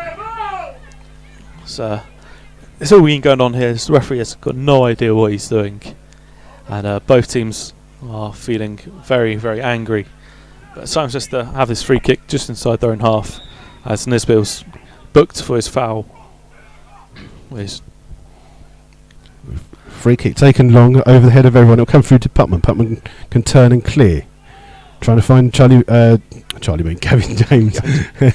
Gavin James plays it out to Nisbet. Nisbet can bring the ball forwards now for Slough inside his own half. Plays it forwards, but it's lost one by Lydiard, and Simon says to have the ball back in towards Taylor. Taylor can look up and cross. As his chance closed down, it'll break here for Fraser. Fraser plays into the path for Warren Harris. Now Harris can run at the Cirencester back forward. Plays it inside to Simon Dunn. Dunn's into the centre, gets onto his left foot. He's going to shoot. He shoots and he's hit it high, wide and over the top of the bar. And it's out for a throw. Well, you can't say it hasn't been a lively second half here. Both teams creating a few chances. Slough probably getting the better of them, but the referee will be the talking point of the second half, undoubtedly, as that goal kick is put straight out of play, and Slough have the throw-in on the left-hand side, just inside their own half, which Stonehouse will go over to take. They just waited for a few options here. He finally plays it forward, looking for Gavin James, but he's beaten to it. It's going to fall kindly to Lydiard, who's up against Stonehouse. Plays off of Stonehouse, and it's going to be a Cirencester throw. And already gaining 5 yards straight away. Yeah, Lydiard's going to leave it for Lapham to take. And Lapham just inside the Slough half. Long throw, but it's headed clear by Putman. It'll come through to Gavin James. Gavin James trying to hold the ball up. Lapham does well to win it off him. Back towards Brown. Brown plays the ball forwards. But that's out of play, out for a Slough throw. So apologies if we went off air there a little bit. I don't know what went wrong. Computer just turned itself off. Stonehouse with this throw in once again for Slough. About 10 yards inside their own half. Look forward once again for James, who gets the ball, plays it back to Stonehouse, plays it forwards. First time to Putman. Putman chance to run at the defence. He's on that far hand side. He's got Barney in the middle. It's just over the front of Barney. No one else in the box for Slough. And it's going to be cleared by Bennett. Bennett looks to clear long. It's going to come to Togwell. Oh, Togwell trying to chest it in. It's cleared here by Langworthy. Comes to Hollis. Hollis playing the ball down. He's just got caught again. There's Hollis. Comes forward with Warren Harris to Fraser. Fraser on the overlap. Inside to Dunn. That's a good ball there. Played it out towards Stonehouse. Sorry, Stonehouse and Togwell look like the Mitchell brothers. I get them confused. Ball's with Putman on that left-hand side, on the edge of the penalty area. Tries to gain a yard to get across in. He dinks a good cross in over the top. Warren Harris heads it down towards Togwell. Look, a handball again in the box there, but I think it's ball's hand, if anything. Oh, and Slough won the ball through Fraser, but Warren Harris just slips as he tried to get the ball, and then Bennett slips and clears, and the ball is down. It's got all the way to Mark Scott in goal. And Mark Scott in the Slough goal has the ball. And plays it out to Stonehouse in a bit of space. It's just inside the Cirencester half. Plays it out towards Putman. Putman now trying to go past the play and get the ball back. It's back with Barney towards... I can never remember which one of the Stonehouse. Oh, it's a poor ball there. He's giving it away. And Christian's got a chance to get the ball into the box. He's going to go for the goal. He's equalised. A stupid mistake on that far-hand side by Paul Stonehouse. He's put it through. And then it's come through to... Charlie Griffin has beaten Mark Scott, and from a really good angle, Griffin has put the ball into the back of the net, and Slough have shot themselves in the foot. Yeah, Stonehouse was under pressure. He decided to pass it back to his keeper instead of just kicking it out of play. And unfortunately, the pass was under hit. Scott did his absolute best to get there first, but Griffin just put his toe out to get the ball and put it around to the keeper. And then from a tight angle, he did really well. Just put it into the back bottom corner. And it's 1-1 here, halfway through the second half. And Slough will be coming forwards. Well, they missed it, and Barney's pulled up quickly there. And Cirencester. Slough with the ball. It's come off Warren Harris, and it's come towards Bennett. Bennett's trying to go back, and Gavin James chasing it down. This time Richards is first to the ball. Long ball down, and Hollis is underneath it. Hollis with the clearance, only as far as Taylor. Taylor in towards. He's offside by a mile. Is Charlie Griffin there, scorer of that equalising goal. Slough will have that free kick. The person doing the Twitter for Slough seems to think that Scott come and didn't deal with it. I thought that the back pass was under hit. Yeah, Scott sprinted out to get there. It was Griffin only just about got there in front of Scott. But Scott did what he could. Long clearance by Coates. Good header clear. Up towards Togbell. Togbell heads it going only as far as Taylor. Taylor plays the ball with. There was as that equalising goal went in, there was a rude gesture from a Cirencester coach or someone who used in the club. So we're not sure if that will be reported. And Slough under pressure here. It's a poor throw in to Mark Scott. And Scott did his best to deal with it. He's just given Slough. Substitution for Slough. Coming on is Charlie Moon. Coming off is Lee Barney, who's pulled up. And that is on 67 minutes. So Charlie Moon coming on for Barney.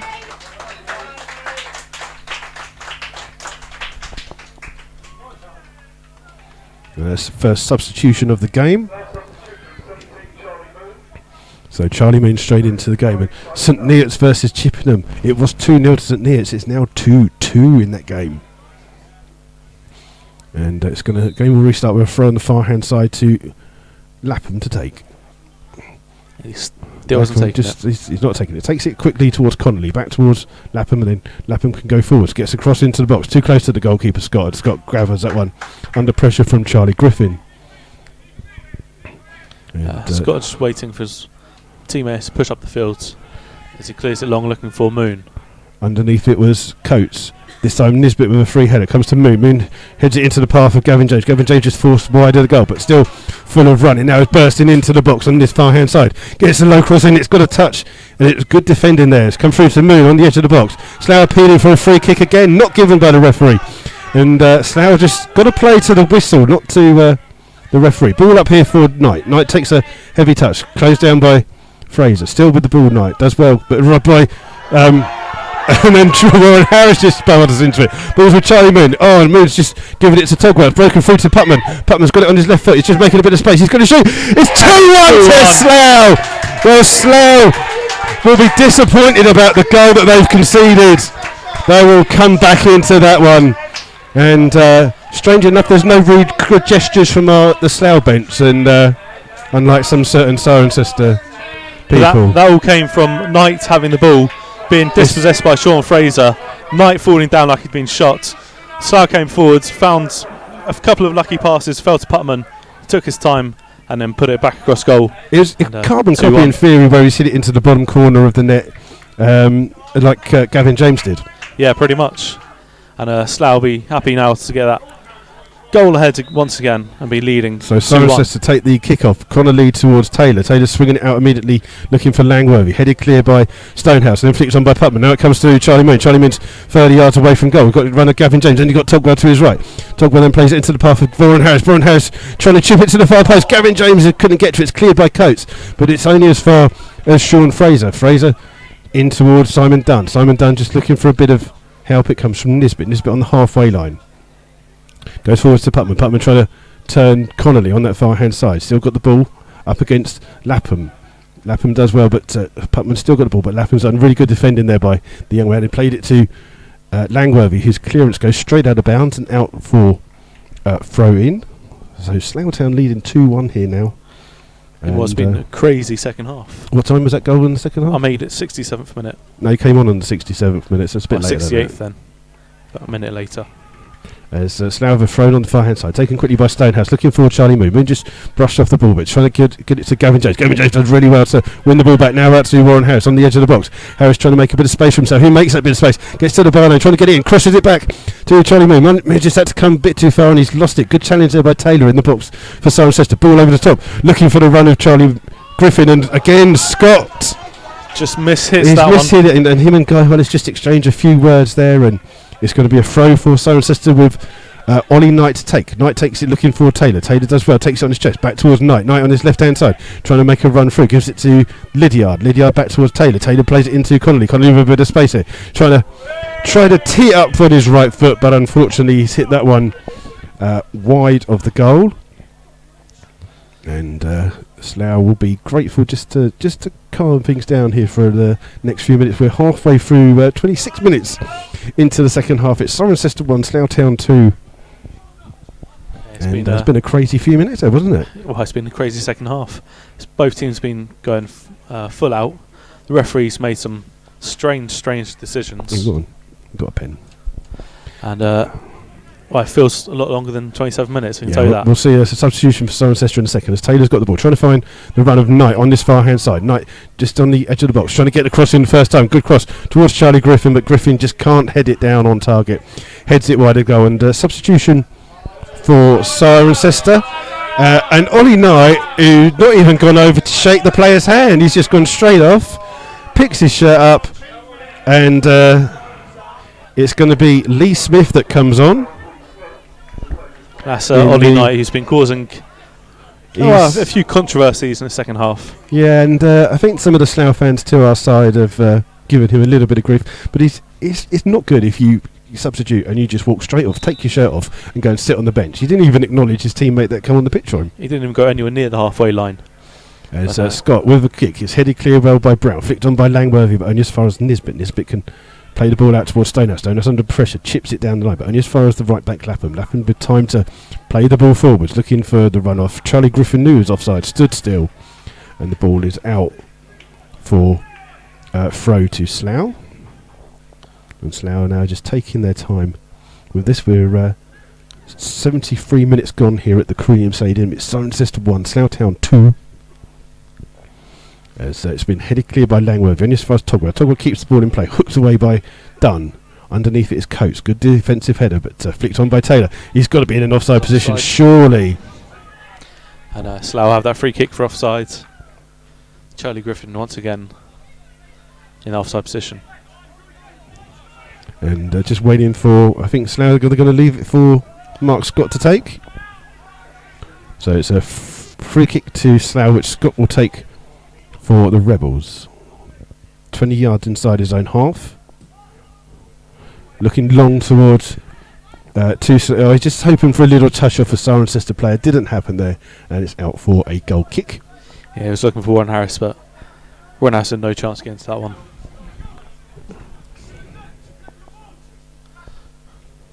So Rivers gets the game back underway. Long kick. Charlie Griffin had beaten to the ball by Hollis, but it comes out towards Taylor. Taylor chipping the ball through here for Lydiard. Good run there by Lydiard, the captain. He's kept the ball in, plays the cross in. It's come out towards Dunn. Dunn does a touch with Togwell with the clearance. Oh, clever clearance there by Sean Fraser into the path of Warren Harris. Harris looks up, trying to find the run of Gavin James. He's up against Coates. Coates volleys the ball clear and out for a Slough throw. Yeah, Sean Fraser was really calm there. Allowed Slough to clear the ball out of danger. And Slough now with the throw in about 15 yards inside the Cirencester half. Sean Fraser will go over to take. Just waiting for a few options. Goes into Charlie Moon. Tries to hold the ball up. And it's Fraser's won the ball back from Cirencester player. Goes to Warren Harris. Beats his man. Now drives inside. Plays it to Moon. Touches off for Fraser. Crosses it. But it's well cut out by Langworthy. Only as far as Togwell there. Togwell heads it down into the path of Fraser. Fraser just turns inside. Gives it to Dunn. Dunn makes a bit of space. Looking for Nisbet. Nisbet will just keep the ball there. Lets a couple of players come towards Putman. Scored that second goal for Slough. Towards Dunn. Dunn back towards Nisbet. Slough just keeping the ball here up towards Putman. He's just a little bit more central position there. Trying to play the ball to Charlie Moon, but it's not the best of balls, and Lapham has got a chance to clear. Looking for the run of Charlie Griffin. He's got two players up to him. Griffin does really well to come across, but he's marking him. It's Guy Hollis, and Guy Hollis gets a touch off Charlie Griffin. It's out for a throw into Slough. Yeah, Guy Hollis doing really well there. It's to hold him off and beat him on the pace, and Slough will have that thrown.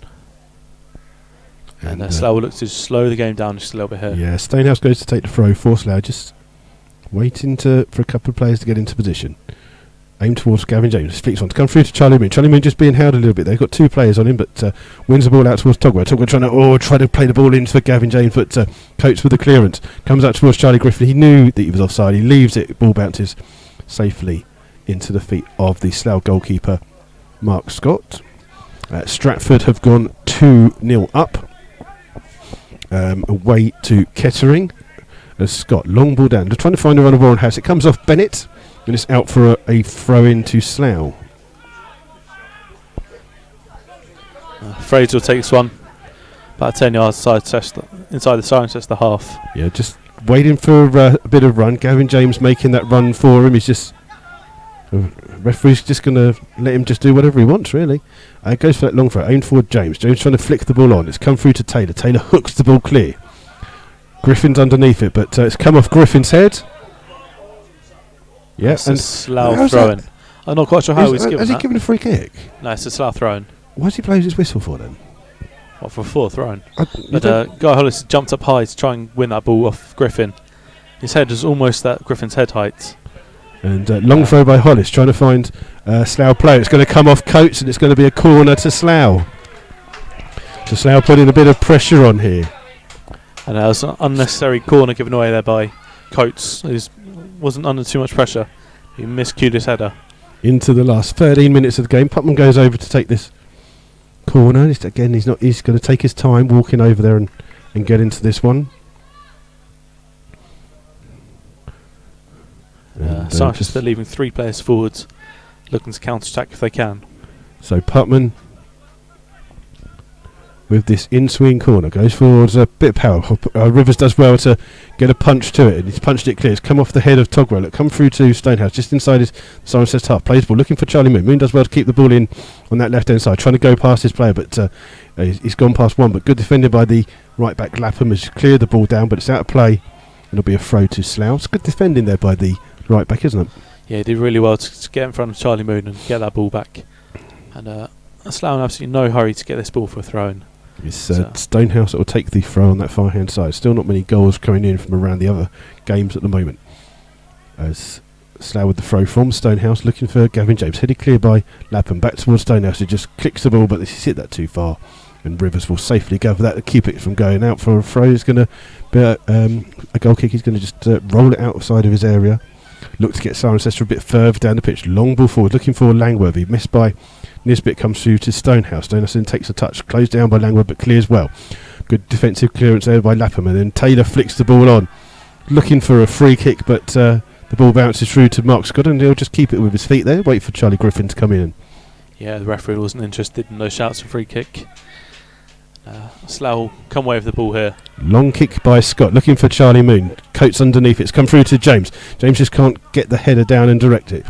Togwell wins a header for Slough, but Slough just 2 players chasing the same ball. It's a throw in on this near hand side for Cirencester, which Bennett will take.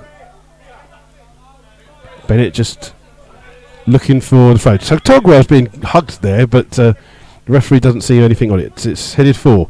Then it's come through to Togwell. Togwell just trying to ease it for, and Fraser finally clears up towards Gavin James. Gavin James towards Moon. Moon does well to control it with his head and then pass it into the path of Warren House. I just saw the run of Putman, but well spotted, and Cirencester defend it well, but the ball forward by Taylor's just overhit, and Mark Scott will pick that ball up. We're into literally the final 11 minutes of the game here. It's still Cirencester 1, Slough Town 2. Stonehouse just on the far hand side, gained about 20 yards, brings it in towards Putman. Putman turns, plays it to Dunn to Nisbet. Nisbet just looking, gives it to Dunn again, and Dunn trying to make a bit of space up towards Charlie Moon. Overruns it, cleared down by Lapham, but Hollis with the clear header. Comes through to Nisbet. Nisbet slides in and win the ball to Togwell. Togwell now trying to play the ball over the top for a run of Warren House. It's a great run by Howe if he can keep the ball in. He can. Takes a touch. Gets another touch. Trying to cross it to the back post where Gavin James has got a free header. It's 3-1 to Slough. It's a lovely ball over the top there by Warren House, but what a pass it was in the first place from Togwell. What a lovely ball. Chipped to the far post. Gavin James unmarked. Heads it in despite the best efforts of Harvey Richards. 3-1. Yeah, if keeper had being just about 2 inches taller, he probably would have got to that. But as he wasn't, it fell kind of Gavin James, who sent an open goal just to head it backwards into to make it 3-1 for Slough. And another goal for Stratford as well. Stratford now leading. Bearing in mind they drew 0-0 with us a few weeks ago. They're now 3-0 up at Kettering. Yeah, and that's 3-1 for Slough with 10 minutes left to go in this match. Yep, so we're into the final 10 minutes. There's a substitution being made here by Cirencester. Coming off is number 7, Chris Taylor. He will be replaced by Callum Youngsom. So that substitution in the 80th minute. So a change there for Cirencester, trying to get back in this game. And Hollis is coming off. For Sir Hewitt coming on. So Guy Hollis comes off.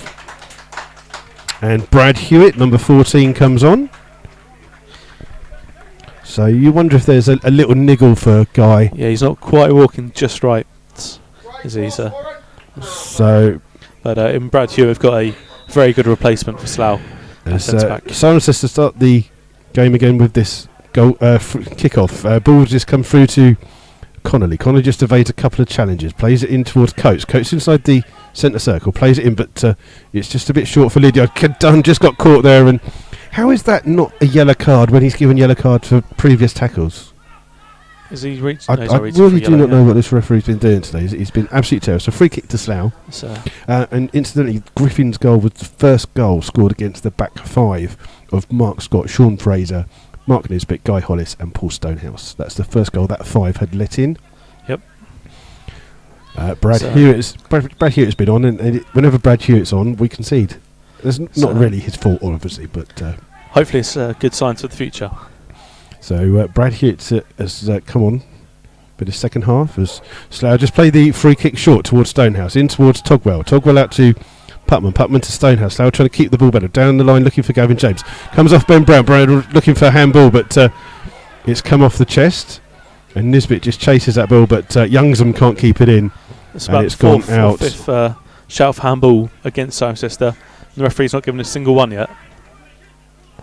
You've got to feel at least one of them must have been.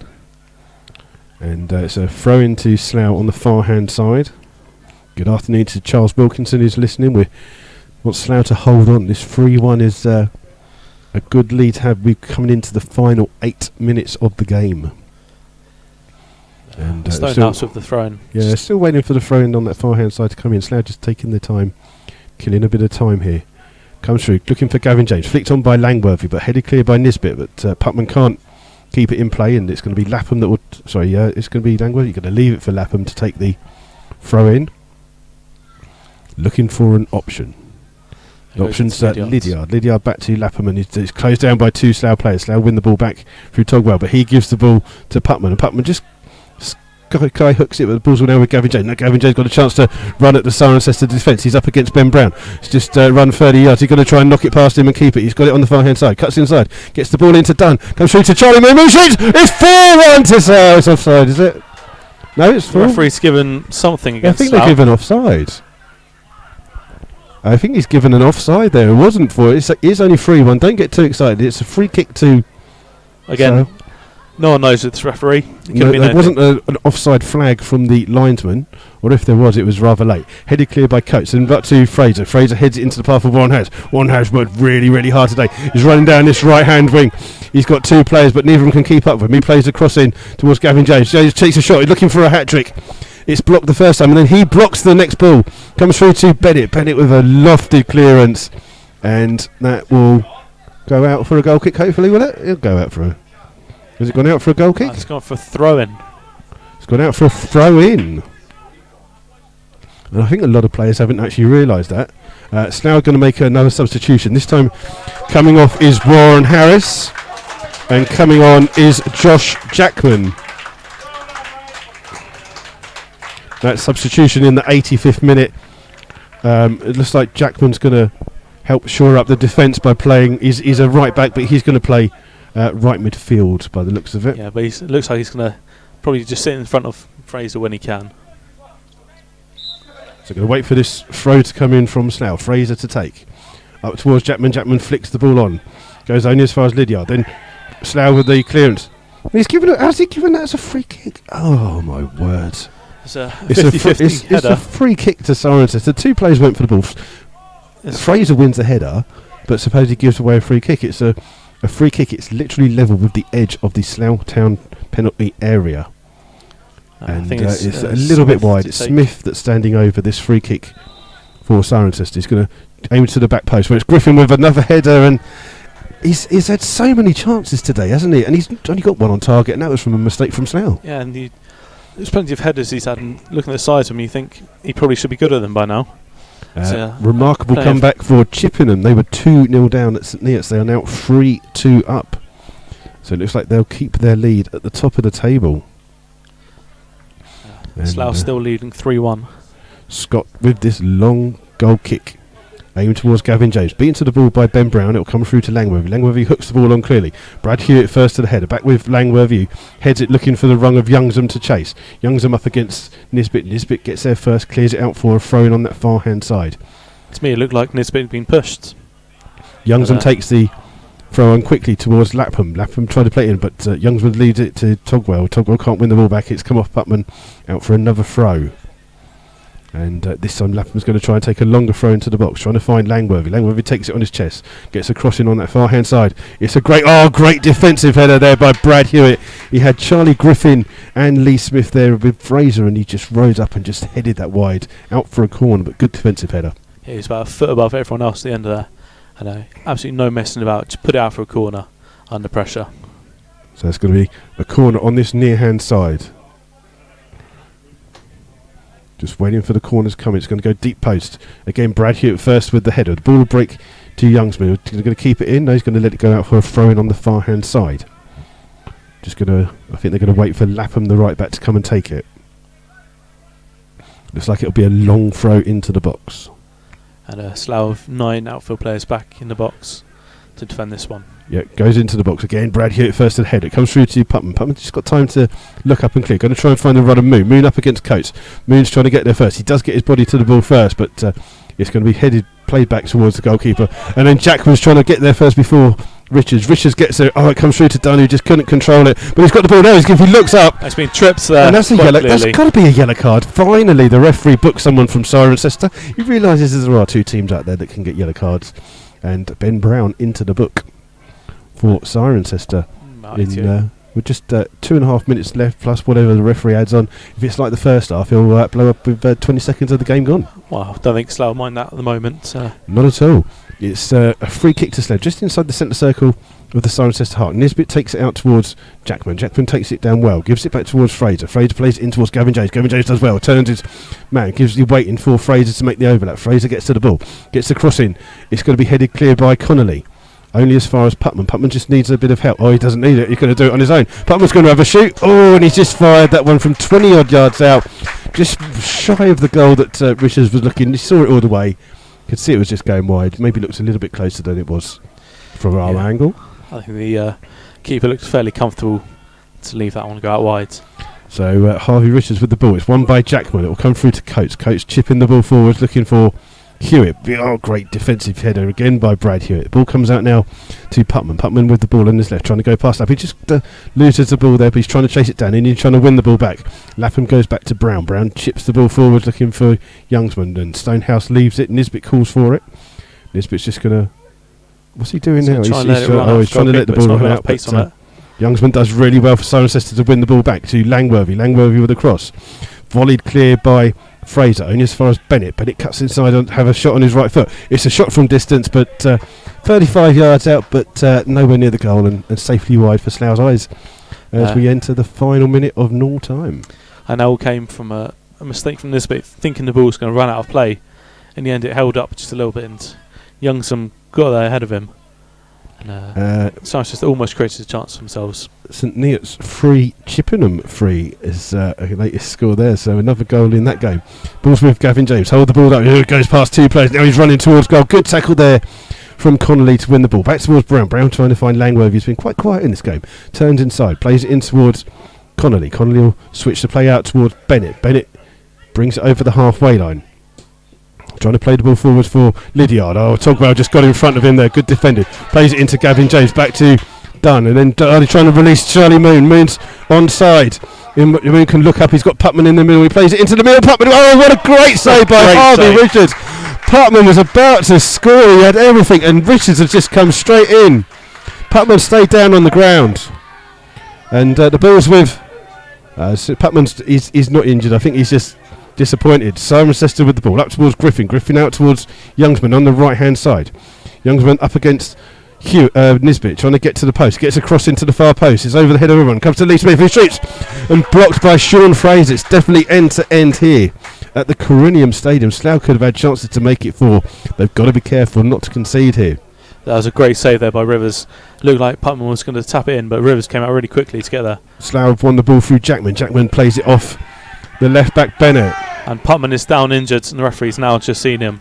Yeah, finally he's seen it. Slough made all their substitutions, so although there's literally, we're in extra time as we speak. Yeah, just in whatever time the referee decides to add on. As Putman's just, I think as Richards came out and made that save, they just like collided legs or something. It was a really, really good save from Richards. Yeah, absolutely fantastic. You know, I mean, at 3-1, it might not make a difference in this game, but that is a top-class save from a young goalkeeper. Yeah, and Slough played it really well, though. Played out wide to Moon, who then looked up, saw Putman was free, put it in first time, straight at Putman. But as you said, Rivers off his line as quickly as he could, and an excellent save to keep the scoreline down. Yeah, so we're just Putman's still getting some treatment here from Super Kev. So nothing to report on at the moment. Just trying to see if there's any more goals around. Hitchin have just scored a third, so it's Hitchin 3, Banbury 0. Putman's back to his feet. He's going to just limp off. And when we get back underway, Slough will have this throw in. Deep inside their own half. Yeah, just Putman's. I don't think Putman's going to come on. He's just coming straight off. He looks